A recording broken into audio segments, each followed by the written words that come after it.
Hey everybody, Paul here, coming at you with a crypto coffee update. I got crypto news, events, conferences, everything short of a new puppy for you. The only thing I need from you is a simultaneous sip. So, bottoms up.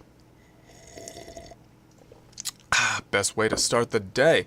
Let's go ahead and check out some news. With everybody's excited jubilee in terms of bullish sentiment, I couldn't help but touch on an article coming out of the Bitcoinist talking about some Bitcoin price predictions. Some individuals are saying 50,000 by the end of the year, and others are saying 500,000 by 2024. Let's go ahead and check out what they're all about. One individual hedge fund manager, Pompliano, he says he's basing his $50,000 by the end of the year Bitcoin price on three cardinal parameters: human psychology, ETFs, and institutional investors, all three of which are shaping up quite nicely. Another hedge fund manager, Mr. Yusko, sees Bitcoin at $500,000 by the end of 2024, and includes a handy little chart that shows many hedge fund managers' price predictions and when they see Bitcoin reaching that price. Just wanted to include this information for everyone since no one's really 100% sure where the Bitcoin price is going, but speculation like this is definitely enjoyable and exciting considering, we definitely haven't seen the end of Bitcoin yet, despite what some of the naysayers may have you believe.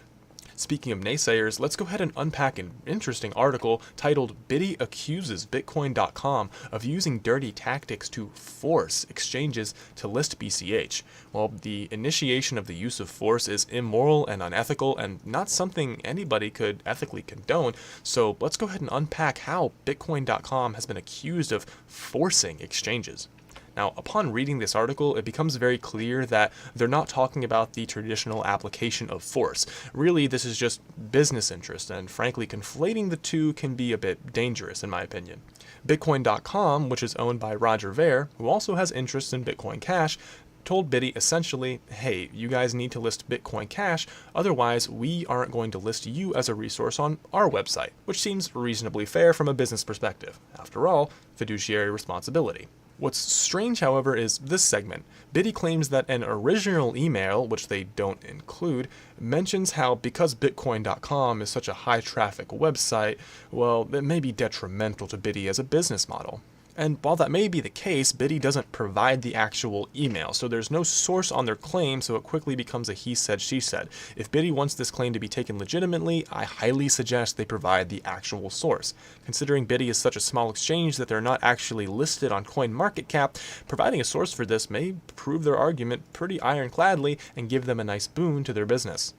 Another segment says Bity fights back, and this is where some interesting information comes to light. According to Bity, there are no use cases or businesses being built around the direct use of Bitcoin Cash, unlike with Ethereum or Bitcoin. There are no use cases.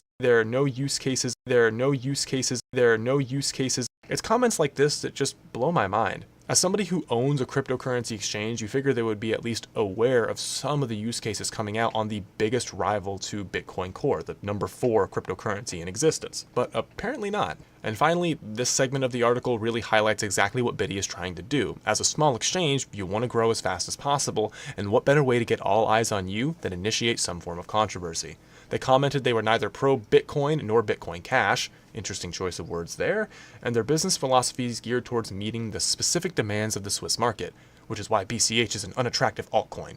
So this is a traditional Hegelian tactic. Essentially what these individuals do is they claim to be objective or centrist and working towards some type of middle ground while still having a position that resonates primarily with the individuals perceived as the majority. This allows these individuals to take, as said, a moral high ground and still move the narrative forward for the majority and look like the heroes in the end. It's a way to hedge your bets and change the narrative to fit your specific business needs more acutely. I highly recommend individuals look into Hegelian tactics and Marxist theory. As immoral and repulsive as it may be to some individuals, this is something that a lot of less than savory characters use to push the narrative towards their end, moral or otherwise.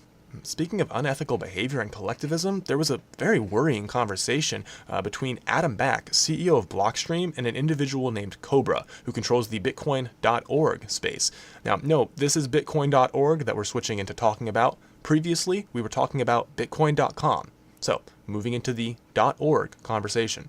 Cobra, controller of Bitcoin.org, is pushing back against Adam Back's notion of community property, saying Bitcoin.org cannot be community owned, you just want it to influence your own agenda. Anabak says that's not the case, and obviously he wants to take control of Bitcoin.org to ensure that they don't promote Bitcoin Cash, seemingly proving Cobra's point in one message.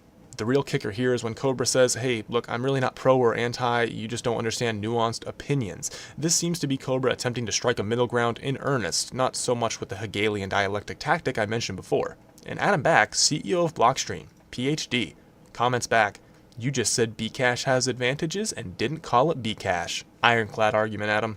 This level of childish vitriol from a CEO of the largest cryptocurrency, which had a market cap of over $100 billion, is confusing at best and highly worrisome at worst. Perhaps the most jarring reality out of the situation comes from Thamos, an individual who Cobra said he may be comfortable transferring part of the ownership to Bitcoin.org to. Well, Thamos was recommended by a user, Javier Gonzalez, that, hey, I know some DNS providers that will allow you to change everything without verifying anything, essentially stealing the Bitcoin.org name from Cobra, despite an agreement that, hey, Thamos seems kind of trustworthy, maybe we should just share it with him. Thamos replies, no, I can't. My access is not the same as sharing username and password. Namecheap has a more detailed multi-user permission system. So Thamos isn't saying, I won't do it because that would be wrong. He's saying, I won't do it because I can't. But who knows what he would do if he could. And this is no no-name individual. Do a little Google of Thamos. He controls both our Bitcoin and Bitcoin Talk, the largest Bitcoin forum in existence since the early days.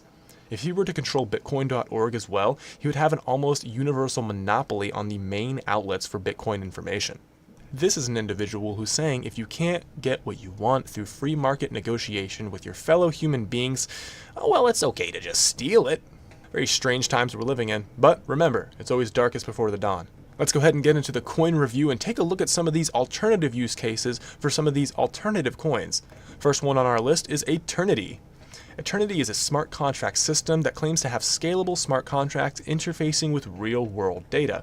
Aeternity rose out of the need for a scalable smart contract system in the face of large bloat on the Ethereum network. Aeternity allows for the execution of Turing-complete smart contracts. They allow for a hybrid proof-of-work and proof-of-stake algorithm, and they allow for state channels, meaning you can execute smart contracts off-chain.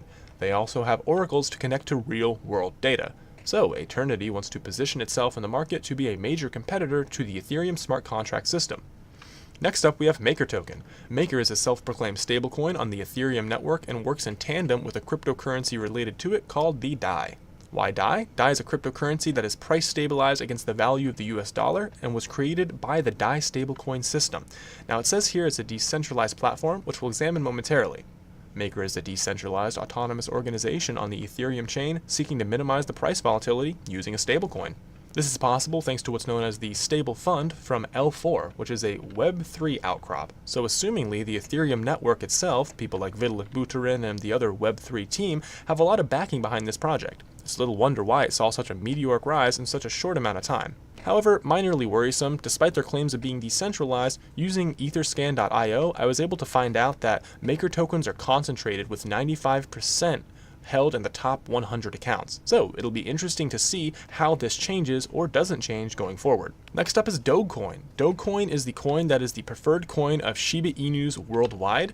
It has much supply, it's very coin, and it's become very popular due to the fact that one Dogecoin equals one Dogecoin. All memes aside, Dogecoin is the first successful meme cryptocurrency, having been created in 2013 surrounding the then popular meme, Doge.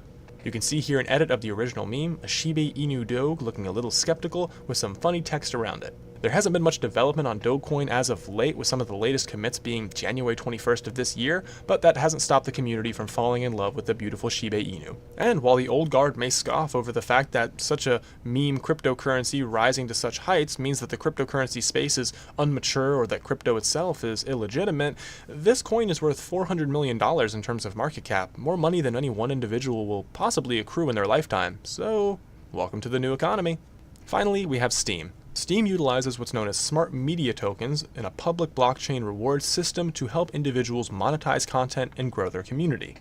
By far the most popular app on the Steem platform is Steemit, a social network that allows individuals to blog and get paid in Steem tokens. This project was founded by Dan Lammer, the co-founder of BitShares, who went on to build EOS. That's all we have for the coin review. Let me know what you thought of this segment below in the description. Did you love it? Did you hate it? Did you find your new favorite coin? Or do you have some information you'd like to share about the projects we've discussed here to offer a better perspective for some things I may have missed? After all, I'm only one guy and I'd love to hear your take on it. But for now, let's go ahead and get into the events of the day. Couldn't find anything for July 30th, Monday, and there's only the second annual FinTech Week, New York 2018, happening on Tuesday, July 31st.